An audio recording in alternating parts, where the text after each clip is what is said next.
Okay, my friends, let's just do a quick wrap-up video here, very, very quick, just to kind of mark. Okay, friends, quick little video here just to wrap up our first day of random studies. Randomness is tricky to define formally, so I like just to think of it as you never know what's going to happen next, even if you have an idea of what could happen. So, for example, the examples we looked at today were all about rolling six-sided dice. We knew exactly what was going to happen. 1, 2, 3, 4, 5, or 6.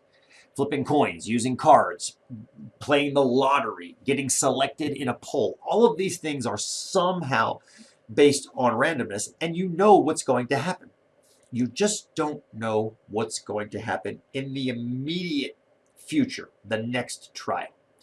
And that's what makes randomness so interesting, I think, is that you don't know what's going to happen on the next trial. You know what potentially could happen, but not what's going to happen immediately in the short term.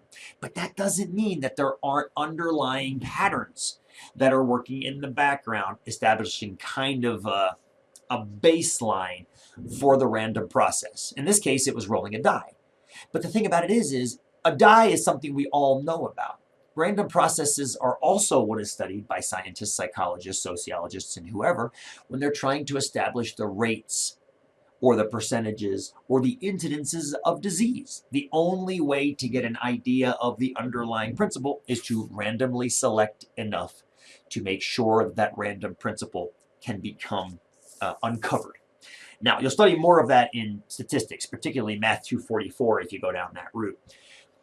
The place I most often see random events misused is when what are called outliers are reported on.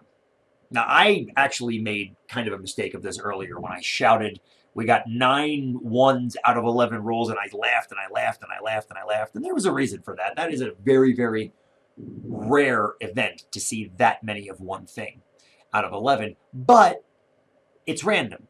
It can happen randomly. When you report only the outliers, which often happens in the media, it's called publication bias. And you don't want that to become part of the way you do statistics. The example I always give about publication bias is when you walk into a casino, there's a hallway. And very often the hallway has pictures of people that have won big. They call it the Hall of Fame. What they don't show you, unfortunately, is how many people have actually lost money in a casino. Because then you'd have an idea of how likely it is to win money in a casino. Psst, it's not very likely.